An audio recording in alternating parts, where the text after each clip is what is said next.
Asher, paano ang pagpapatupad nitong Kadena Act? Ella, sa pamamagitan nga ng Kadena Act ay bubuo ng Digital Public Ledger System kung saan ilalathala ang lahat ng mga kaukulang impormasyon ng mga transaksyon ng lahat ng mga ahensya ng pamahalaan. Layo ng Senate Bill number 1330 o ang Philippine National Budget Blockchain Act na ngayon ay tinagurian ng Kadena Act na mapalakas ang transparency, pananagutan at partisipasyon ng publiko sa budget ng bansa. Paliwanag ni Senador Bam Aquino, chairperson ng Senate Committee on Science and Technology, sa pamamagitan ng Kadena Block ay magiging bukas ang gobyerno sa pagbusisi ng pera ng taong bayan. Sa ganitong paraan, anya, makikita agad ng publiko kung saan at paano ginagastos ang kanilang buwis at ang pera ng bayan.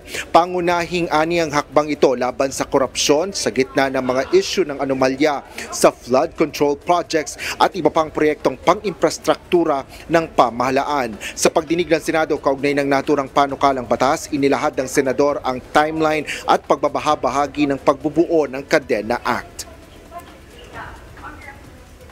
What we want to see within 2026 is really phase 1, which is all of the documents that are detailed in Section 5, and People's Budget Coalition supported us with the different listing, DBM supported us with the different listing of documents, na lahat yan available na sa publiko by next year.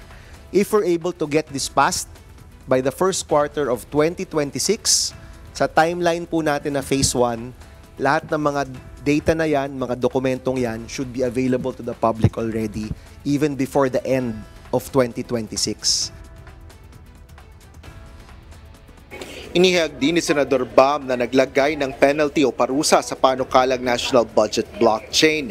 Aniya, kung hindi mailalathala ang mga kaukulang dokumento ng ahensya sa kanilang website sa loob ng 7 araw, paparusahan ng administratibo ang responsabling opisyal nito. Kung hindi pa rin maipopost ang kontrata, bill of materials at kung sino ang nagwaging contractor sa loob ng 30 araw, magiging criminal offense na ito.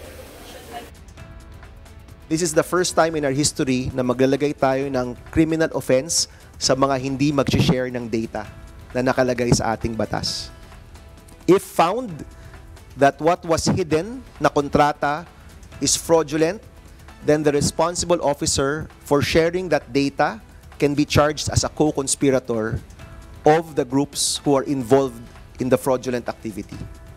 Mabigat po yan. Mabigat po.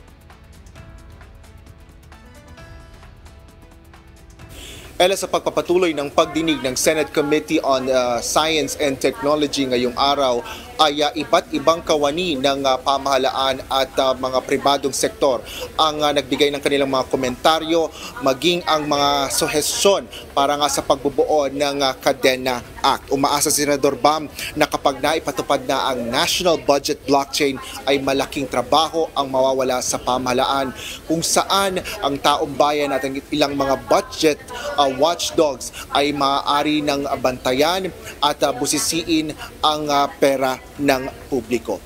Yan ang latest dito sa Senado. Balik sa iyo, Ella. Maraming salamat, Asher Cadapan Jr.